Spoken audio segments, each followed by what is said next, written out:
The book of Genesis. It's the first book of the Bible, and its storyline divides into two main parts. There's chapters 1 through 11, which tell the story of God and the whole world. And then there's chapters 12 through 50, which zoom in and tell the story of God and just one man, Abraham, and then his family.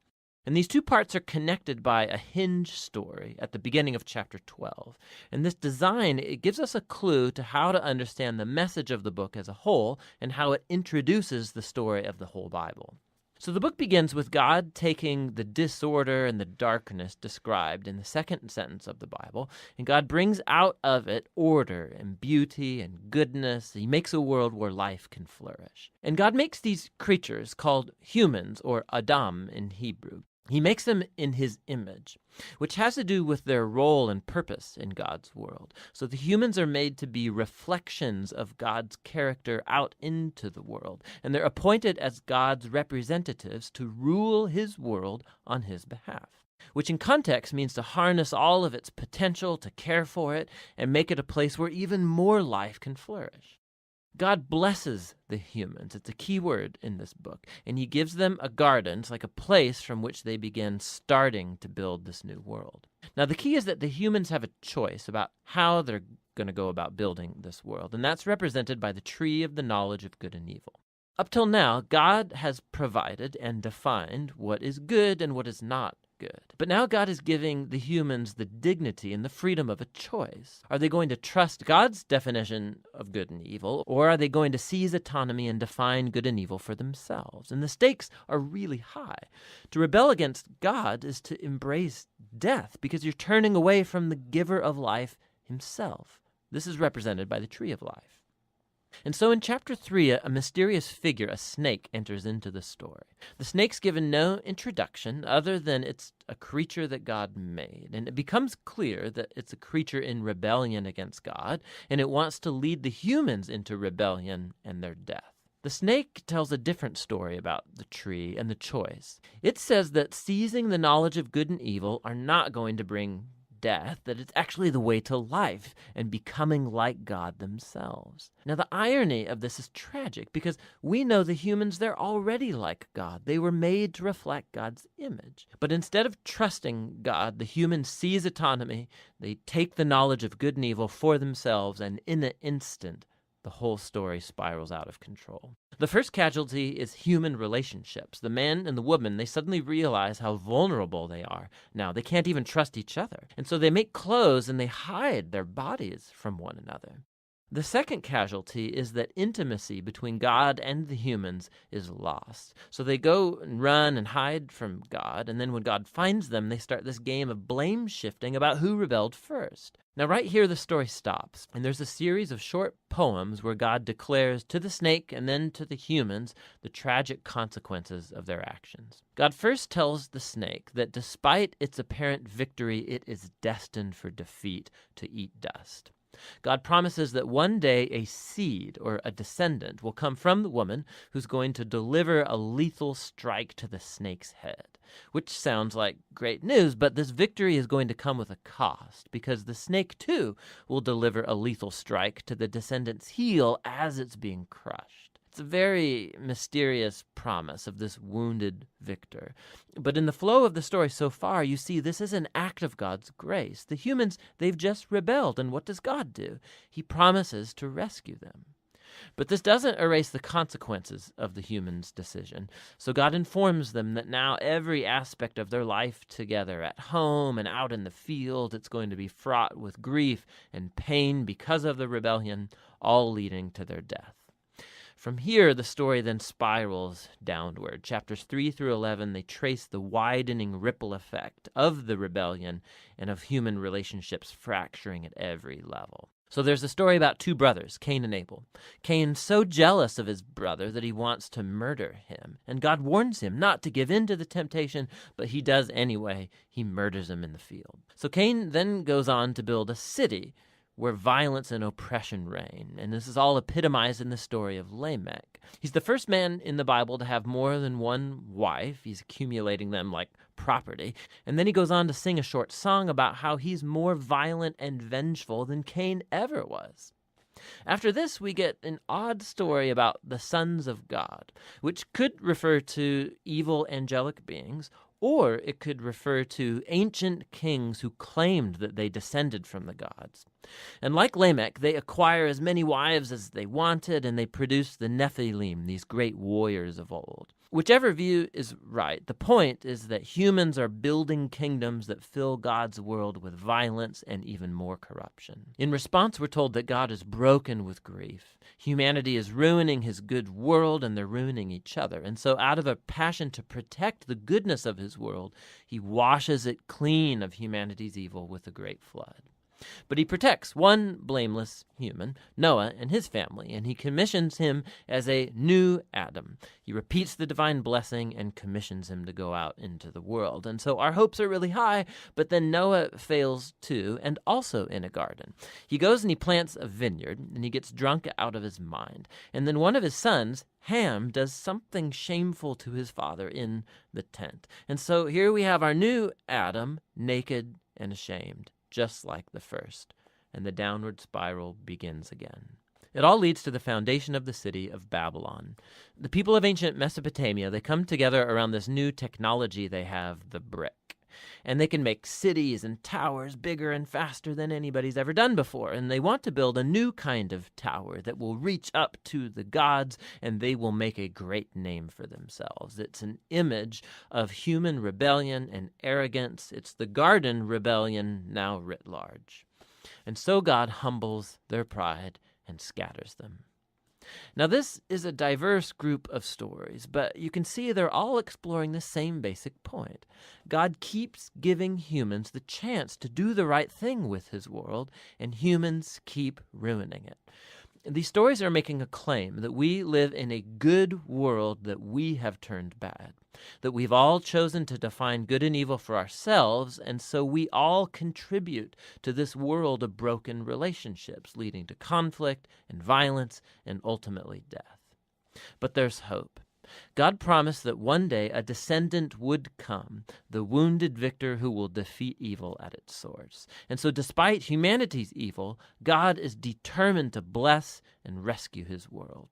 And so the big question, of course, is what is God going to do? And the next story, The Hinge, offers the answer. But for now, that's what Genesis 1 through 11 is all about.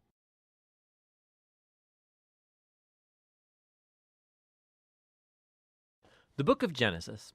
In the first video, we saw how chapters 1 through 11 set up the basic storyline of the Bible. God has created all things, and he makes humans in his image to rule the world on his behalf. The humans choose sin and rebellion, and so the world spins out of control into violence and death, all leading up to the rebellion and scattering of the people in Babylon. And so the big question is, what is God going to do to rescue and redeem his world? Well, out of that scattering at Babylon, the author traces a genealogy of just one family that leads eventually to a man named Abram, later known as Abraham. And God's promise to Abraham at the beginning of chapter 12 opens up a whole new movement in the story. God calls Abraham to leave his home and go to the land of Canaan, which God says will become his one day. And in that land, God promises to make Abraham into a great nation, to make his name great, and to bless him. Now, these promises are connected back to earlier parts of the book. So Babylon had arrogantly tried to make a great name for itself, and that didn't go over very well. But God, in his generosity, is going to bestow a great name on this no-name guy, Abraham. And God's blessing of Abraham echoes all the way back to that original blessing God gave humanity in the beginning. So the question is, why is God going to bless Abraham and his family? And the last line of God's promise makes this clear. So that all the families of the earth will find God's blessing in you. Now, this is key for understanding the whole rest of the biblical story. God's plan is to rescue and bless his rebellious world through Abraham's family. And this is why the whole rest of the Old Testament story is just going to focus on this one family, eventually called the people of Israel. This is also why Israel will later be called a kingdom of priests at Mount Sinai. God wants to use them to show all of the other nations what he's like. And ultimately, this is the promise that gets picked up by the later biblical prophets and poets who say that its fulfillment will come through Israel's messianic king, whose reign will bring justice and peace to all of the nations. Now, at this point of the story, none of that's clear. You just have to keep reading and watch the promise develop. And so the rest of the book focuses on Abraham and his family. First, Abraham himself, then his son Isaac, and then his son Jacob, and then Jacob's 12 sons. And the stories about each generation, they're united by two main themes. So first, each generation of Abraham's family is marked by repeated failure. They just keep making really bad decisions that mess up their lives and that put God's promise in jeopardy. However, God remains faithful to them. He keeps rescuing them from themselves and reaffirming his commitment to bless them and bless the nations through them despite their failings. So the Abraham stories. God had promised Abraham a huge family, but on two different occasions, he's afraid for his life because other men are attracted to his wife, and so he denies that he's even married to her, which creates, of course, all of these problems. And not only that, Abraham and his wife Sarah, they can't have children, and so Sarah arranges for Abraham to sleep with one of their servant girls, which also creates all of these problems in the family. But each time, God bails Abraham out. And in chapters 15 and 17, God even formalizes his promise to Abraham with an official commitment called a covenant. This is a classic scene. God invites Abraham to look up at the night stars and to count them. And he says, that's how numerous your family's going to be. And despite all of the odds, having no kids and no way to have any at the moment, Abraham looks up in the sky and simply trusts God's promise. And God responds by entering into a covenant with Abraham, promising that he will become a father of many nations, that God's blessing may come to the whole world. God asked Abraham to mark his family with a sign of the covenant, circumcision of all the male boys in the family. This is a symbol to remind them that the fruitfulness of their family is a gift from God. And so Abraham has lots of kids eventually, and he dies at a good old age. Now, the Jacob stories play out these themes even more dramatically. From birth, Jacob lives up to the meaning of his name, which is deceiver. He cheats his brother Esau out of his inheritance and blessing, and he does it by deceiving his old blind father, no less, and then he just takes off. He goes on to take 4 wives, even though he really only loves one, Rachel, and this creates all of these rivalries in the family. The only thing that humbles Jacob is being deceived by his uncle Laban, who cheats him out of years of his life. The tables have finally turned. And so it's a humbled Jacob that returns to his homeland. And in a very strange story, Jacob ends up wrestling with God as he demands that God bless him. Some things never really change, do they? However, God honors his determination, and he passes Abraham's blessing on to him. And he renames Jacob as Israel, which means wrestles with God. Now, it's this last part of the book, the story of Jacob's sons, where all the themes come to a head. Jacob loves his second to youngest son, Joseph, more than any of the others, and he gives him this special jacket. And the 10 older sons come to hate Joseph, and so they kidnap him, and they plan to kill him, but instead they decide to just sell him into slavery in Egypt, where he ends up in prison. Talk about family failure. But God is with Joseph, and he orchestrates Joseph's release from prison, and Pharaoh ends up elevating Joseph to second in command over all of Egypt. And so Joseph saves the nation of Egypt during a famine. And he also ends up saving his brothers and his family from starving to death. And so once again, we can see the folly and the sin of Abraham's family is met with God's faithfulness, who subverts even the evil of the brothers into an occasion to save life. And this is actually what Joseph says right near the end of the book. He says to his brothers, "You all planned this for evil, but God planned it for good, to save many lives." Now, these words are strategically placed at the end of the book because they summarize not only the story of Joseph and his brothers, but the book as a whole. From Genesis 3 onward, humans keep acting selfishly and doing evil, but this God is not going to leave his world to its own devices. He remains faithful and determined to bless people despite their failures.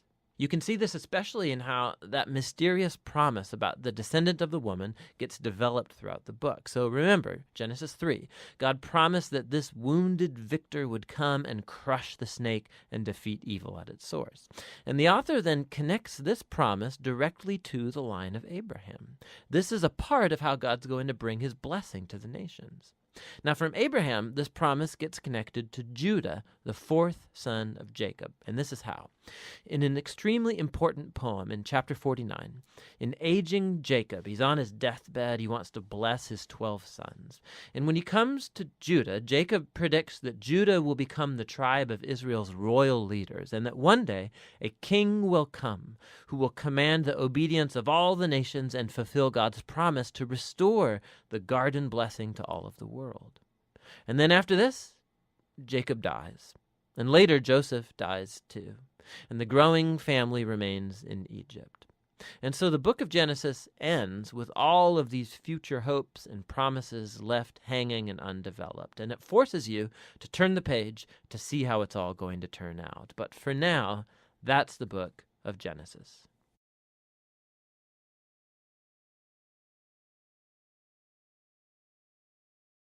The book of Exodus.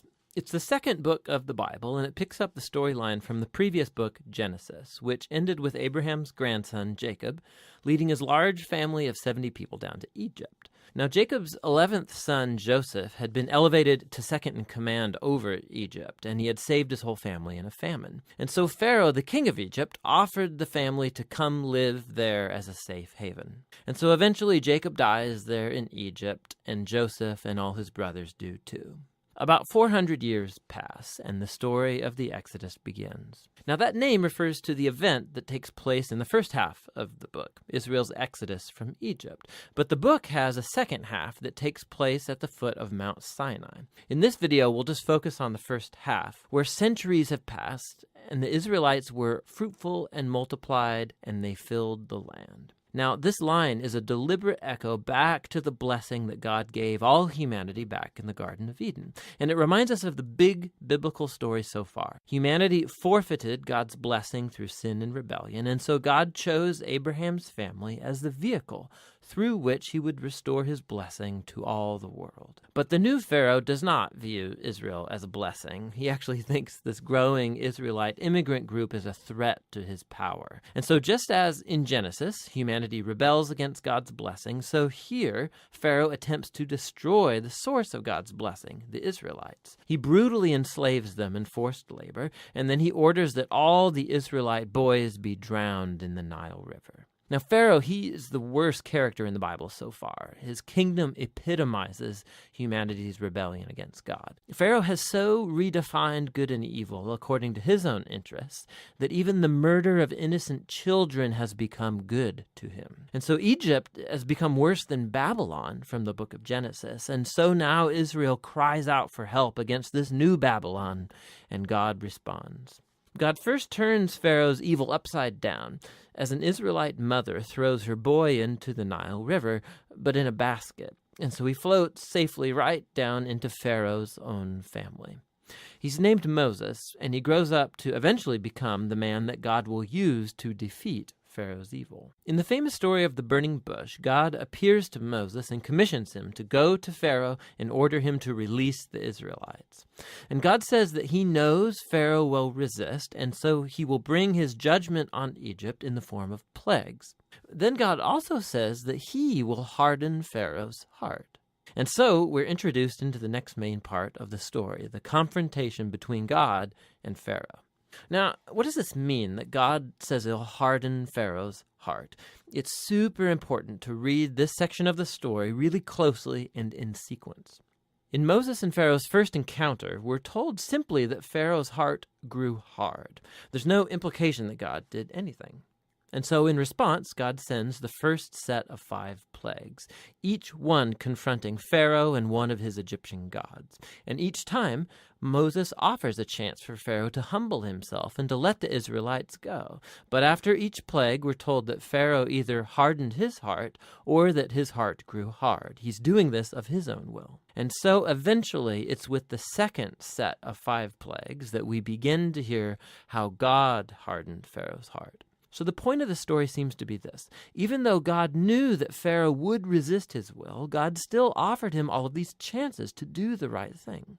But eventually, Pharaoh's evil reaches a point of no return. I mean, even his own advisors think that he has lost his mind. And it's at that point that God takes over and bends Pharaoh's evil towards his own redemptive purposes. God lures Pharaoh into his own destruction as he saves his people, which is what happens next. With the final plague, it's the night of Passover, and God turns the tables on Pharaoh.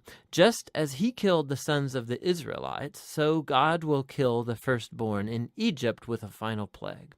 But unlike Pharaoh, God provides a means of escape through the blood of the Lamb. And here the story stops and introduces us in detail to the annual Israelite ritual of Passover. On the night before Israel left Egypt, they sacrificed a young, spotless lamb and painted its blood on the doorframe of their house. And when the divine plague came over Egypt, the houses covered with the blood of the lamb were passed over, and the sun spared. And so every year since, the Israelites have reenacted that night to remember and to celebrate God's justice and his mercy. But Pharaoh, because of his pride and rebellion, he loses his own son, and he's compelled to finally let the Israelites go free. And so the Israelite slaves make their exodus from Egypt. But no sooner do they leave that Pharaoh changes his mind, and he gathers his army and chases after the Israelites for a final showdown. As the Israelites pass through the waters of the sea safely, Pharaoh charges towards his own destruction. The Exodus story concludes with the first song of praise in the Bible. It's called the Song of the Sea. And the final line declares that the Lord reigns as king. And then the song retells in poetry what the story of God's kingdom is all about. It's about how God is on a mission to confront evil in his world and to redeem those who are enslaved to evil. God is going to bring his people into the promised land where his divine presence will live among them. This story is what it looks like when God becomes king over his people. So after the Israelites sing their song, the story takes a sharp turn. The Israelites, they're trekking through the wilderness on their way to Mount Sinai, and they're hungry, they're thirsty, and they start criticizing Moses and God for even rescuing them. They say they long for the good old days in Egypt. I mean, it's crazy. So God graciously provides food and water for Israel in the wilderness, but these stories, they cast a dark shadow. And we begin to wonder, could it be that Israel's heart is just as hard as Pharaoh's? We shall see. But for now, that's the first half of the book of Exodus.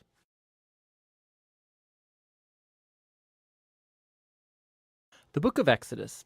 In the first video, we explored chapters 1 through 18, which tell the foundational story of how God rescued the enslaved Israelites by confronting and defeating Pharaoh, while offering a way of escape through the blood of the Passover lamb. God then delivered his people by bringing them through the waters of the sea and then into the wilderness, where, surprisingly, they grumbled and complained. Now, the second half of the book of Exodus opens as Moses leads Israel to the foot of Mount Sinai, where God invites the nation of Israel to enter into a covenant relationship. And here we reach another key moment in the biblical storyline, because this is picking up and developing God's promise to Abraham. So remember, from the book of Genesis, God promised that through Abraham's family, somehow he would restore his blessing to all of the nations. And here we find out more. God says that if Israel obeys the terms of the covenant, they will be so shaped by God's laws and teaching and justice that they will become a kingdom of priests, which means that they will become God's representatives and show all of the other nations what God is truly like. Now, the people of Israel eagerly accept the offer, and so God's presence appears right on the top of Mount Sinai in the form of cloud and lightning and thunder. And Moses goes up as their representative, and God opens with the basic terms of the covenant, the famous 10 Commandments. These are like the basic terms of the agreement, how the Israelites and God are going to relate to each other. And then after this come another collection of commands which fill out the first 10 in more detail. There are laws about Israel's worship, about social justice, how they are to live together, all shaping Israel into a nation of justice and generosity that's different from the other nations. So Moses writes down all of these laws, and he brings them down to the people who, again, eagerly agree to enter into this covenant with God. And once they do so, God takes the relationship forward another step. He tells Moses that he wants his holy and divine and good presence to come and dwell right in the midst of Israel, which develops another aspect of God's covenant promises. So remember, after humanity's rebellion in the garden, it was access to God's presence that was lost. But now it's through the family of Abraham that God's presence is becoming once again accessible through this covenant relationship, and first with Israel, and then somehow one day to all nations. So what follows are 7 chapters of detailed architectural blueprints about this sacred tent called the tabernacle. There's an outer courtyard with an altar, and then in the center there's a tent that has an outer room and then an inner room. And then inside the inner room, which is called the most holy space, is a golden box called the Ark of the Covenant. And there's angelic creatures over the top of it. It's the hot spot of God's presence. Now there's lots of detail in these chapters, and it's important to know that every piece has some kind of symbolic value. All of the flowers, the angels, the gold, and the jewels, it all echoes back to the Garden of Eden, the place where God and humans lived together in intimacy. And so the tabernacle is like a portable Eden, so to speak. It's the place where God and Israel can live together in peace. At least in theory, because right here, something goes really, really wrong. Israel breaks the covenant. As Moses is up on the mountain receiving the blueprints for the tabernacle, down below at the camp, the Israelites, they're losing patience. And so they ask Moses' brother Aaron to make for them a golden calf idol so they can worship it as the God who saved them out of slavery in Egypt. Now God's presence, it's right there on top of the mountain. They can see it. But here they are below, breaking the first 2 commands of the covenant they just agreed to. No other gods and no idols. Now what follows is really important. God knows what's happening down below. And so he first invites Moses into his own anger and pain. And he tells Moses what he wants to do, just to wipe Israel out. But Moses intercedes by appealing to God's character. He says, first of all, destroying Israel would be going back on your covenant promises to Abraham. And then Moses appeals to God's reputation among the nations. What would they think if they see you destroying your own people? And so God accepts Moses' intercession, and he relents. And while he does bring his judgment on those who instigated the idolatry, he forgives the nation as a whole and promises to renew his covenant. And it's right here, at this point in the story, that God, for the first time, describes his own character to Moses. He says, the Lord is merciful, he's gracious, he's slow to anger, abounding in covenant faithfulness. He forgives sin, but he will not leave the wicked unpunished. So we have this tension. God is full of mercy, but also he must deal with evil if he claims to be good. And above all, God is faithful to his promises, even though it means, he knows, he's committing himself to a people who are utterly faithless. And so after renewing the covenant with Israel, God commissions Moses to go ahead and build the tabernacle. And once again, we get 5 long chapters describing in detail the construction of the tabernacle. And it all comes together in the final chapter where the tabernacle's finished. God's glorious divine presence comes and hovers over the tent, and our hopes are high. And so Moses, he goes right up to enter into the tent, and he can't. He actually can't go in. And that's how the book ends. It's really surprising, but not really if you think about it. You can see now how much Israel's sin has damaged the relationship with God in more ways than we realized. So the book opened, remember, with Pharaoh's evil threatening Israel and threatening God's covenant promise. But now, as the book ends, Israel has become its own worst enemy. It's their sin that's threatening the future of the covenant. And so the question as the book closes is, how is God going to reconcile this conflict between his holiness and his goodness and his presence with the sinful corruption of his own covenant people? The solution to that problem is what the next book is about, but for now, that's the book of Exodus.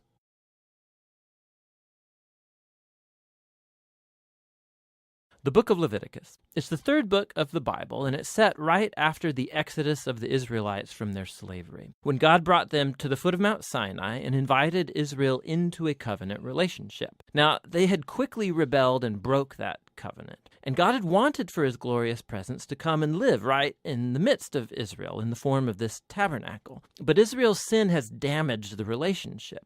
So, at the end of the previous book, Exodus, Moses, as Israel's representative, could not even enter God's presence in the tent. The book of Leviticus opens by reminding us of this fundamental problem. It says, "The Lord called to Moses from the tent." So the question is, how can Israel, in their sin and selfishness, be reconciled to this holy God? That's what this book is all about, how God is graciously providing a way for sinful, corrupt people to live in his holy presence. Now, let's pause for a second and explore this really important idea that God is holy. It's fundamental to understanding this book. The word holy means simply to be set apart or unique.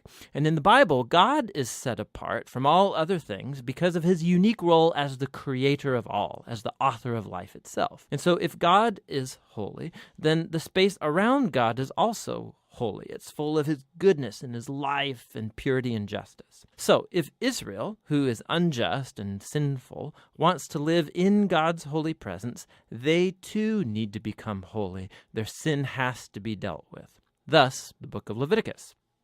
Now, the book has a really amazing symmetrical design. It explores the three main ways that God helps Israel to live in his presence. The outer sections are descriptions of the rituals Israel was to practice in God's holy presence. The next inner sections focus on the role of Israel's priests as mediators between God and Israel. And inside of that are two matching sections that focus on Israel's purity. And then right here at the center of the book, there's a key ritual, the Day of Atonement, that brings the whole book together. The book concludes with a short section where Moses calls on Israel to be faithful to this covenant.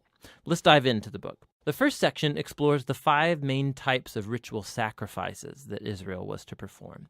2 of these were ways that an Israelite could say thank you to God by offering back to God these symbolic tokens of what God has first given them. 3 other sacrifices were different ways of saying sorry to God. So here an Israelite would offer up the lifeblood of an animal while confessing that their sin has created more evil and death in God's good world. But instead of destroying this person, God, of course, wants to forgive them. And so this animal symbolically dies in their place and atones, which means it covers for their sin. And so through these rituals, the Israelites were constantly being reminded of God's grace, but also of his justice and of the seriousness of their evil and its consequences. The second set of rituals lays out the 7 annual feasts of Israel.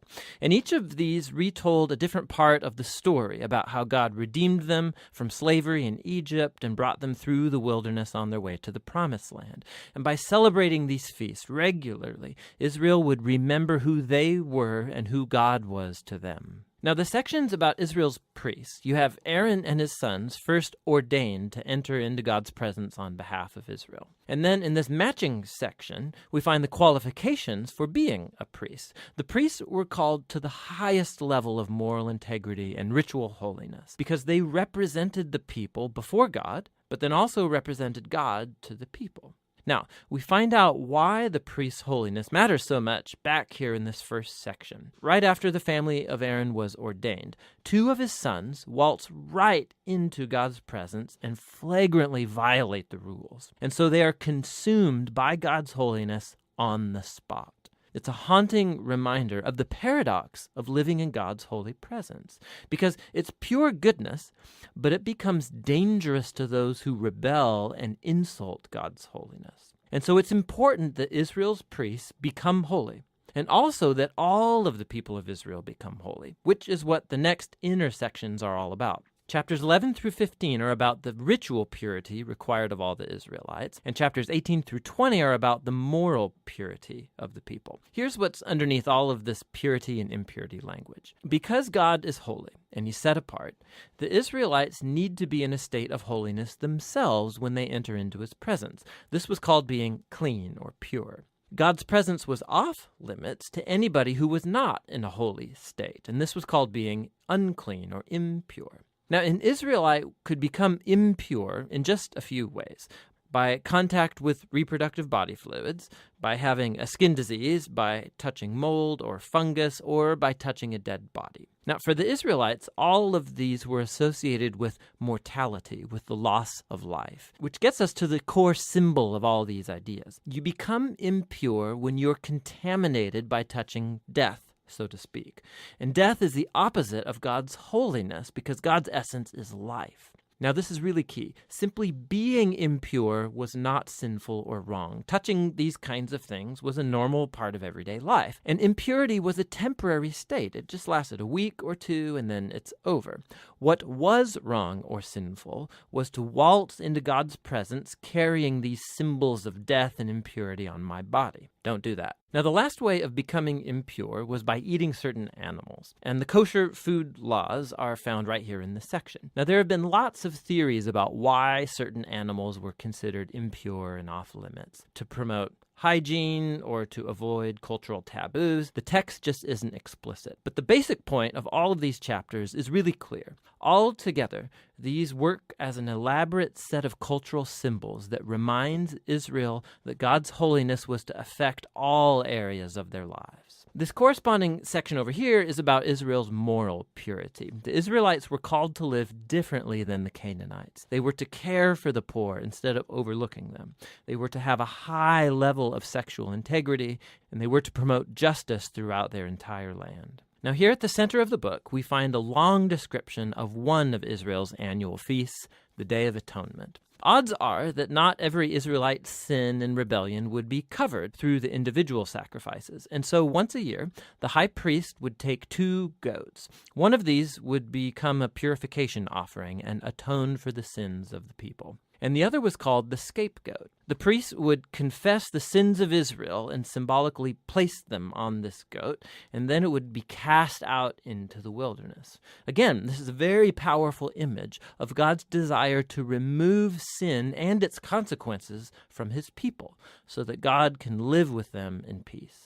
The book concludes with Moses calling Israel to be faithful to all of the terms of the covenant. And he describes the blessings of peace and abundance that will result if Israel obeys all of these laws. He also warns them that if they're unfaithful and dishonor God's holiness, it will result in disaster and ultimately exile from the land promised to Abraham. Now, if you want to see how Leviticus fits into the big storyline, it's helpful to look at the first sentence of the next book of the Bible, Numbers. It begins, "The Lord spoke to Moses in the tent." So we can see that Moses is now able to enter God's presence on behalf of Israel. The book of Leviticus, it worked. So despite Israel's failure, God has provided a way for their sin to be covered so that God can live with sinful people in peace. And that's what the book of Leviticus is all about.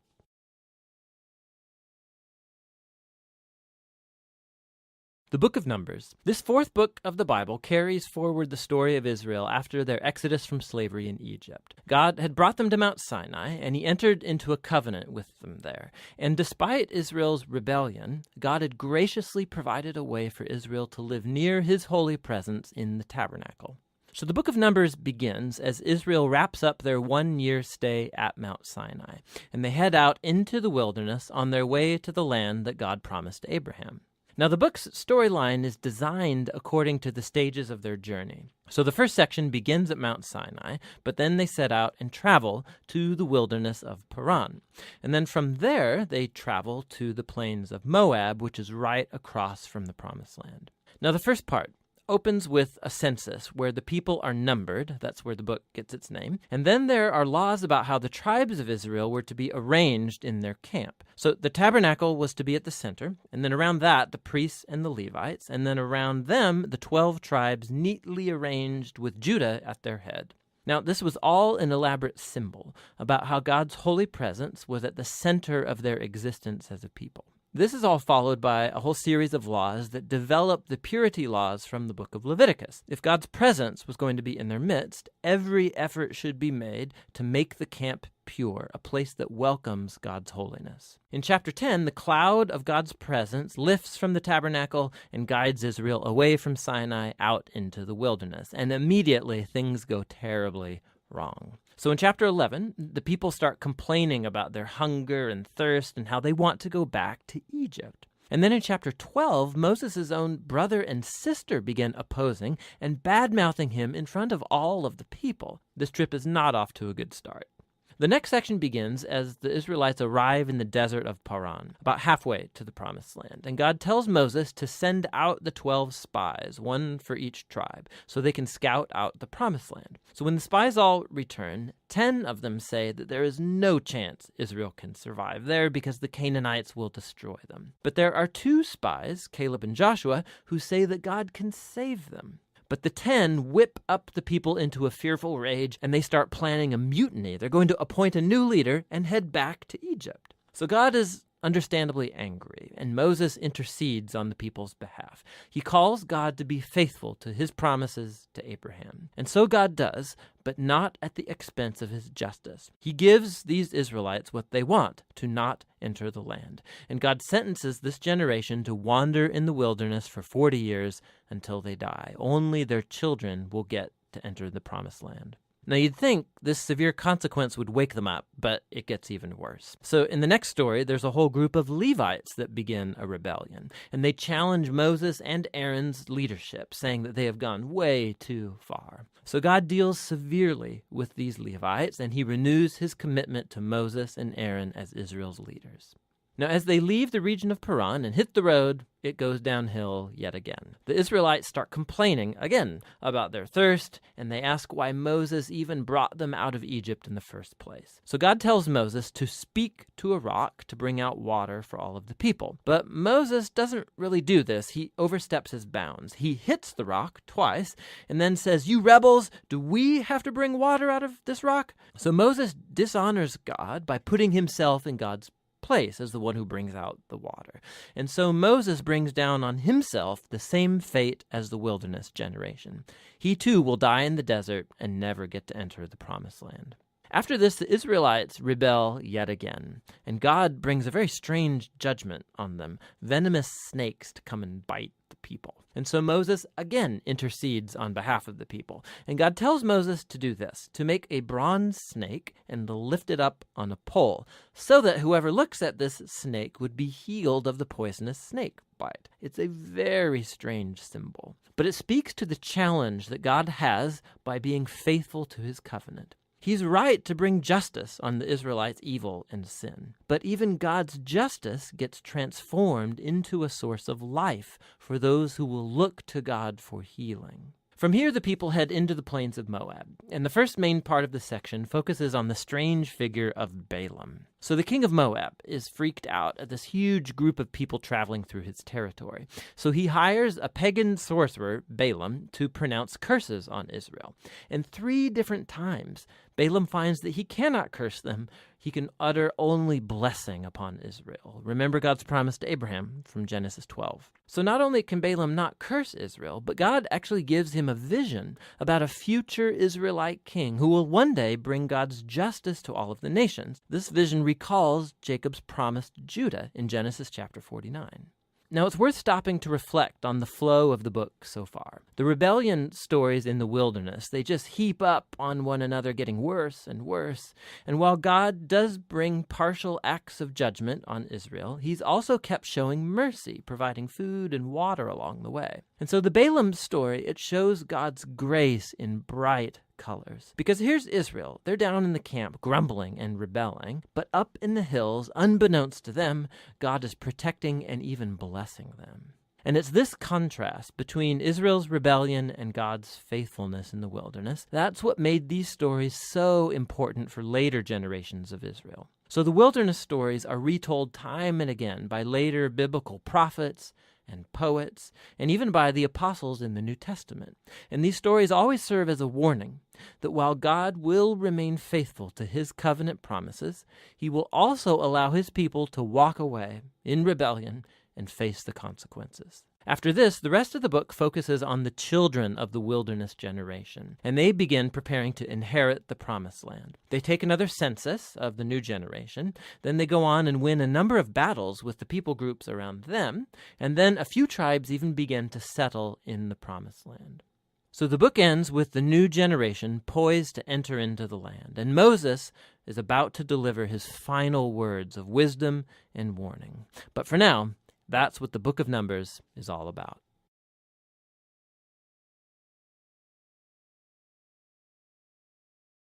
The book of Deuteronomy is the fifth book of the Bible and the final book of the Torah.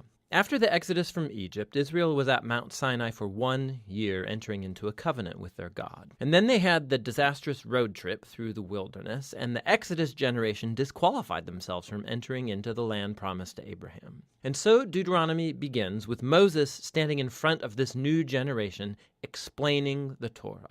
And it's from here that the design and purpose of the book unfolds. Deuteronomy is a series of speeches from Moses where he's calling the next generation of Israel to be faithful to the covenant with their God. At the center of the book is a collection of laws, which are the terms of the covenant between God and Israel. Some of the laws are new, but many are repeated from the laws given earlier at Mount Sinai. And that's actually where this book gets its name, from a Greek word deuteronomion, which means a second law. Now, surrounding these laws are two outer sections of Moses' speech. Each of these are broken up into two parts themselves. Let's just dive in and we'll see how this whole thing works. So Moses, first of all, summarizes the story so far, and he highlights how rebellious the previous generation was, in contrast with God's constant grace and provision in the wilderness. And God did bring his justice on them, yes, but he did not abandon his covenant promises. After this comes a series of very passionate sermons where Moses calls on this new generation to be more faithful than their parents were to the covenant. He reminds them of the 10 Commandments, and then the centerpiece of this section is a famous line called the Shema. Moses says, "Listen, Israel, the Lord is our God, the Lord alone, and you shall love the Lord your God with all of your heart, with all of your soul, and with all of your might." This became a very important daily prayer in Judaism, and it brings all of the themes of the book together. So the word listen, or Shema in Hebrew, it means much more than just to hear. Its meaning includes responding to what you hear, or in English we would say obey. And the word love in Hebrew also means much more than just an emotion or feeling. It's about a decision of wholehearted devotion to God that involves your will and your emotions, your mind and your heart. Now, for Israel, their obedience and devotion to God served a much larger purpose. Obedience to the laws is going to make Israel a unique people among the nations. Just like God said at Mount Sinai, they will become a kingdom of priests. And Moses now says, how? Israel has the chance, by following the laws, to show the whole world the wisdom and the justice of God. The other key idea in the Shema is that Israel was called to obey and be devoted to the Lord alone. Or literally, in Hebrew, it says, the Lord is one. Now, in context, the point is that the Lord is the one God Israel is to worship and obey. Israel's about to go into the land of Canaan, where people worship idol gods that represent all different aspects of creation, the sun, the weather, sex, and war. And in Moses' view, worshiping these gods degrades humans and destroys communities. But worshiping the God of Israel, who's the creator and the redeemer, that will lead to life and blessing. And so we come to the large collection of laws at the center of the book. And they're roughly arranged by topic. So the opening section is about Israel's worship of their God. They were to have one central temple where one God would be worshipped. And also, God was to be worshipped in Israel's care for its poor. So, for example, all Israelites were to set aside 1/10 of their annual income to be given to the temple. But another 10th was to be set aside every 3 years and given to the poor. And these are the kinds of laws that put Israel on the cutting edge of justice in comparison to their ancient neighbors, and it was all bound up with their worship of God. The next section outlines the character qualities of Israel's leaders. So the elders, the priests, the kings, these were all placed under the authority of the covenant laws, which God said that he would enforce by sending prophets to keep the leaders accountable. So in contrast to Israel's neighbors, where kings were thought of as divine and a law unto themselves, Israel's leaders were subordinate to the law and the prophets. Following this is a large section of laws about Israel's civil life, so rules about marriage and family and business, and also about social justice, about their legal system and how it was to protect widows and orphans and immigrants. And then these are concluded by more laws about worship. Now, Here's some tips for reading all of these laws. Remember, first of all, these are the terms of the Sinai covenant given specifically to ancient Israel, living in a culture that's very different from yours. And so, too, it's not going to be helpful to compare these laws with modern laws from a very different culture. Rather, these were given to set Israel apart. And so we need to compare these laws with those of Israel's neighbors, like in Assyria or Babylon. And when you do that, all of a sudden laws that seemed harsh or bizarre become much more clear. You see that God is pushing Israel to a higher level of justice than was ever known before. And so finally, try to discern what core principles of wisdom or justice underlie any particular law, and you'll discover some really profound things. So here's an extra credit assignment. Go see how Paul the Apostle does this very thing in his first letter to the Corinthians, chapter 9, verse 9, and he quotes a law from Deuteronomy chapter 25, verse 4. It's really interesting. So back to Moses. After he goes through all of the laws, he issues a final challenge that Israel should listen to and love their God. He first issues a warning and an ultimatum. If Israel listens to and obeys their God, everything's going to go great, lots of divine blessing. But if they don't listen and rebel, famine, plague, devastation, and ultimately exile from the land. And then Moses forces a decision.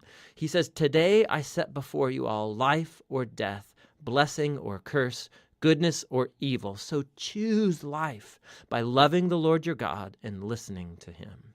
But then Moses says this. He says, "I know that after I die, you're going to rebel and turn away from God and end up in exile." Which is kind of a downer. But then again, he's been with these people for decades, and it becomes clear that his hopes are not very high. But all is not lost, Moses says. One day, when Israel is sitting in exile, at any point, Moses says they can turn back to their God, who will, in his words, circumcise your hearts so that you may love him with all your heart and soul and live. Now, this is a vivid metaphor that's saying something is fundamentally wrong with Israel's heart. It's stubborn and hard.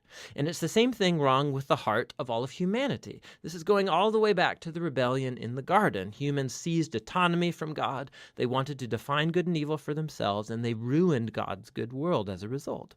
But one day, Moses says, God is going to do something to transform the hearts of his people so that they can truly listen to and love God from the heart and be led back to true life. And this is the promise that gets picked up by the later biblical prophets, Jeremiah and Ezekiel, the hope for a new heart.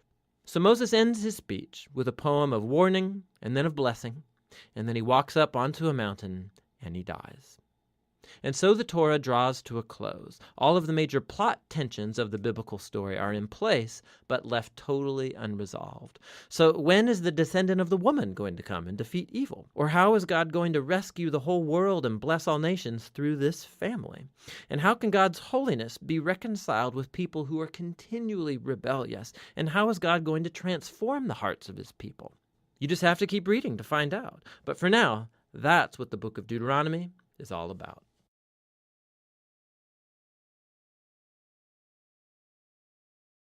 The book of Joshua. Let's back up and remember the story so far. So God chose Abraham, and then his family became the people of Israel, who are then enslaved down in Egypt.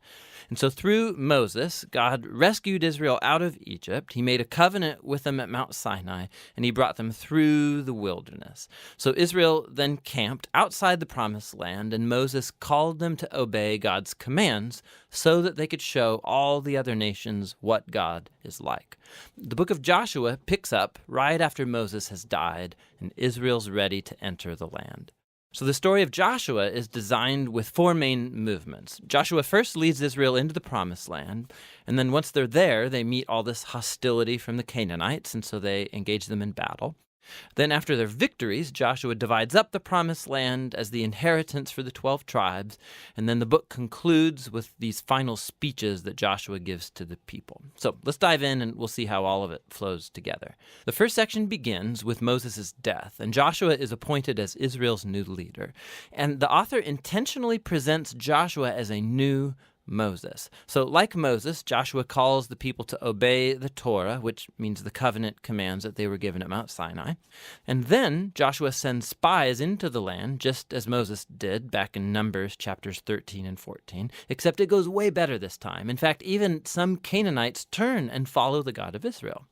Joshua then leads all Israel across the Jordan River and into the land. Just like the sea parted for Moses in the Exodus, so here the river Jordan parts and the priests carry the Ark of the Covenant across, leading all Israel with them. Now, in chapter 5, the story transitions. So the people look back to their roots as God's covenant people. And so the new generation is circumcised and they celebrate their first Passover in the land. But then they turn and prepare to go forward. And Joshua has this crazy encounter with a mysterious warrior who, it turns out, is the angelic commander of God's army. And Joshua asks, "Are you for us or are you for our enemies?" And the warrior responds, "Neither," which shows that the real question here is whether Joshua is on God's side. It makes clear that this whole story is not about Israel versus the Canaanites. Rather, this is God's battle, and Israel is going to play the role of spectators or sometimes supporters in God's plan, which leads to the next section. We find stories about all these conflicts that Israel had with different Canaanite groups. And the first part retells the story of 2 battles in detail, and that's followed by a series of short stories that condense years of battles into a few brief summaries. So the first 2 battles are against Jericho and then Ai, and they offer these contrasting portraits of God's faithfulness versus Israel's failure. At Jericho, Israel is to take a completely passive approach. So they let God's presence in the ark lead them around the city to music for 6 days. And just like Rahab turned to the God of Israel, maybe the people of Jericho would do the same, but they don't. And so on the 7th day, the priests blow the trumpets and the walls come falling down, leading Israel to victory. The point of the story is that God is the one who will deliver his people. Israel simply needs to trust and wait.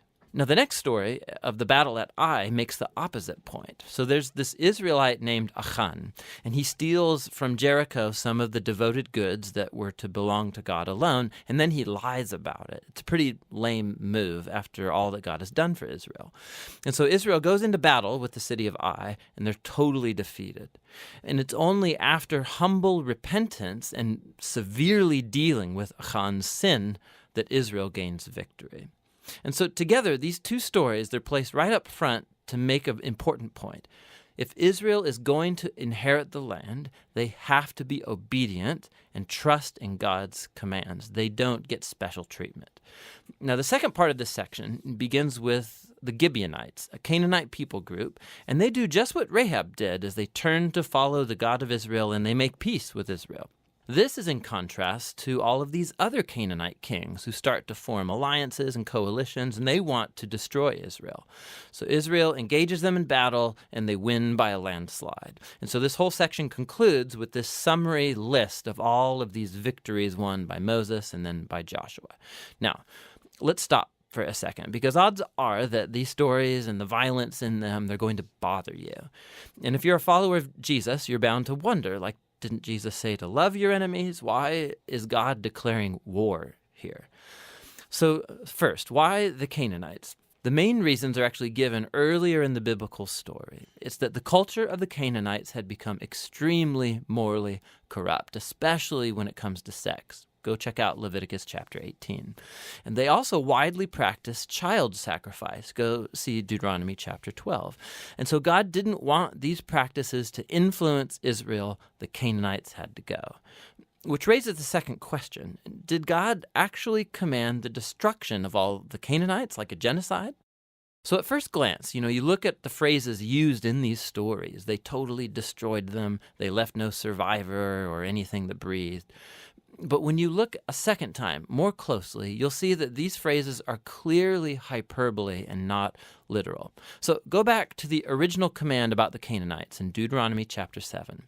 Israel is first told to drive out the Canaanites, but then to totally destroy them. And then that's followed by commands to not intermarry with them or enter into business deals with them. So you can't marry someone that you've destroyed. I think you get the point. The same idea applies to the stories in Joshua. Look closely. So for example, we're told in Joshua chapter 10 that Israel left no survivors in the cities of Hebron or Debir. But then later in chapter 15, we see these towns and they're still populated by Canaanites. And so what we're seeing is that Joshua fits in with other ancient battle accounts by using non-literal hyperbolic language as part of the narrative style. And so the word genocide doesn't actually fit what we see here, especially in light of the stories about the Canaanites who did turn to the God of Israel, like Rahab or the Gibeonites. God was open to those who would turn to him. The last thing to think about is that these stories mark a unique moment in Israel's history. These battles were limited to the handful of people groups living in the land of Canaan. With all other nations, Israel was commanded by God to pursue peace. Go read Deuteronomy chapter 20. So the purpose of these battle stories was never to tell you, the reader, to go commit violence in God's name. Rather, they show God bringing his justice on human evil at a unique moment in history and how he delivered Israel from being annihilated by the Canaanites. Now, let's go back to the book's design. After years of battles, we see an aging Joshua, and he starts dividing up the land for the 12 tribes of Israel. And most of this section is like lists of boundary lines. And let's be honest, it's kind of boring. It's like reading a map that has no pictures. But for the Israelites, these lists were super important.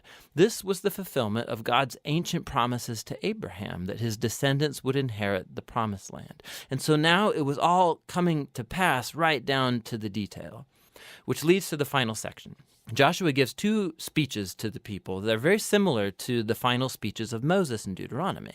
Joshua reminds them of God's generosity, how he brought them into the land and rescued them from the Canaanites. And so he calls them to turn away from the Canaanite gods and be faithful to the covenant they made. If they do, it will lead to life and blessing in the land. But if they're unfaithful, Israel will call down on itself the same divine judgment that the Canaanites experienced. They'll be kicked off the land into exile. And so Joshua leaves Israel with a choice. What is Israel going to do? That's the big question that looms as the story ends, and that's the book of Joshua.